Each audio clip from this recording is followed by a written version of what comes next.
Mr. Chairman, California is currently the only state participating in the Surface Transportation Project Delivery Pilot Program, which I was successful in having introduced in the Safety Lou bill.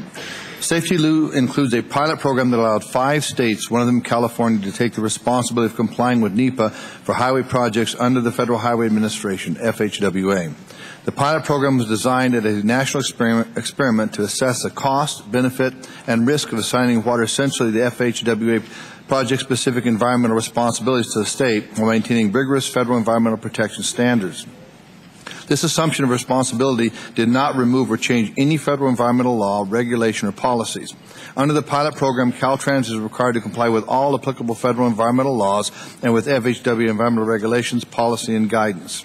In addition, under the pilot program, California assumed the sole responsibility and liability for its NEPA actions and decision is subject to the federal court jurisdiction. The pilot program has proved to be a success, and Caltrans has found that the environmental review process takes less time when NEPA decisions are made by Caltrans. Even though there's a time savings, the integrity of NEPA decisions are maintained and the on-ground environmental protection remains strong. The bill before us today should expand eligibility to all states and reauthorize the authority of the program. On this, the bill is silent. I think more must be done to ensure that the program can fully utilize in the future by California and other states. I'm offering an amendment to make the NEPA delegation pilot program permanent and provide a clarification to ensure its efficiency and effectiveness. Specifically, my amendment would do the following: make the pilot program permanent, allow program participants to make project-level air quality determinations to ensure the project complies with state and regional air quality planning, includes language to preserve a state's flexibility in use of all current and future environmental streamlining tools when they are participating in the program, allows the state to use the delegation authority for highway projects that also use funding from other federal sources.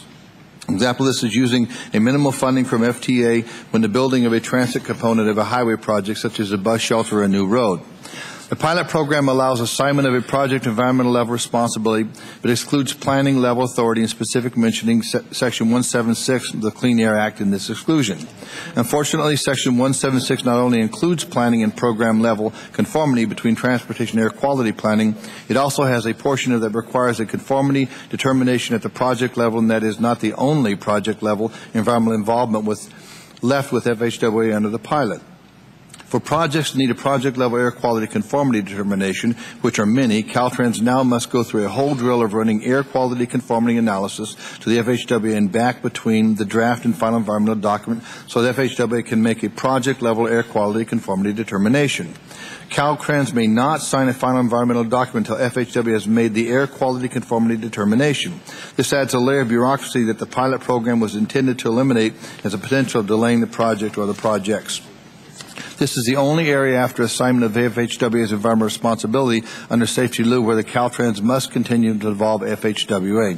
My amendment is to intend to clarify that the state has the authority to make the project-level air quality determinations under its delegation authority. Currently, the pilot program is only authorized for projects that fall under the FHWA responsibility. However, Caltrans cannot use the delegation's authority if a highway project uses a minimal amount of funding from the Federal Transportation Administration to build a component of the highway project. The best example of this scenario is if a new road is being built and as a part of the construction, a bus shelter is a component of the project and the Federal Transportation Administration funding is being used for that shelter. Because the funding, even though it may be minimal, is coming from the FTA, the entire highway project is no longer eligible for the delegation authority. The language of my amendment is intended to clarify under a scenario where a minimum amount of funding is used in the highway project and the state can still use the delegation authority to complete the project. I believe this amendment is a small expansion on the program that is working well and needs policy changes so that we can even be more effective in the future. I yield back the balance of my time.